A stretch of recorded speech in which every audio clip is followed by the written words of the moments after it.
തൃശ്ശൂർ കേരള സാഹിത്യ അക്കാദമിയിൽ പാകിസ്ഥാനിൽ നിന്നുള്ള ആൾക്കാർ വന്നു എന്നുള്ള അറിവോട് കൂടിയിട്ടാണ് നമ്മൾ ഇവിടെ വന്നിട്ടുള്ളത്. സംഭവം എന്ന് പറഞ്ഞിട്ടുണ്ടെങ്കിൽ ഇൻഫോം ചെയ്തിട്ടുള്ളത് അരുണ അപ്പുക്കുട്ടന, എന്താ പേര്, അപ്പു എന്ന് പറഞ്ഞിട്ടുള്ള ഒരാളാണ് സംഭവം നമ്മളെ ഇൻഫോം ചെയ്തിട്ടുണ്ടായിരുന്നത്. ആള് പറയും, കാര്യങ്ങൾ പറയും. അല്ല, ആള് 2-3 ദിവസം അവിടെ ചുറ്റിക്കറങ്ങാൻ തുടങ്ങിയിട്ട് ആൾക്ക് മലയാളം അറിയില്ല. മലയാളം പിന്നെ ബംഗാൾ ഭാഷ. ഇപ്പൊ ഞാൻ പുറത്തൊക്കെ പോയിട്ടുള്ള ആളാണ്. ഇപ്പൊ ബംഗാളിൽ ചോദിച്ചു കഴിഞ്ഞാൽ, ഹിന്ദിയിൽ ചോദിച്ചാൽ ആൾക്ക് അറിയില്ലേ.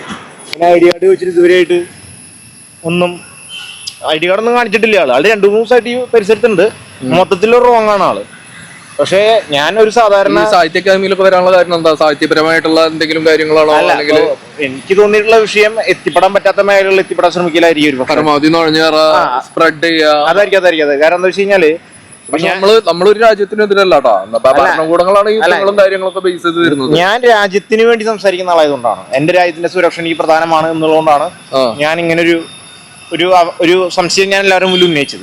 പക്ഷെ എല്ലാവർക്കും തള്ളികളയിലാണ്. ഞാനിപ്പോ ഒരു സാധാരണക്കാരനാണ്. സോഷ്യൽ മീഡിയയിൽ കാണുന്ന കമന്റുകളും കാര്യങ്ങളും അല്ലെങ്കിൽ വാർത്തകളൊക്കെ അടിസ്ഥാനപ്പെടുത്തിക്കൊണ്ട് എന്റെ വിവേകത്തെ ഞാൻ വിപുലീകരിക്കുന്ന ഒരാളാണ്.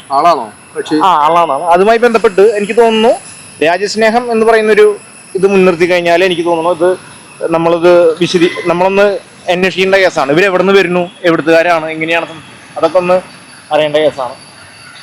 പാകിസ്ഥാനി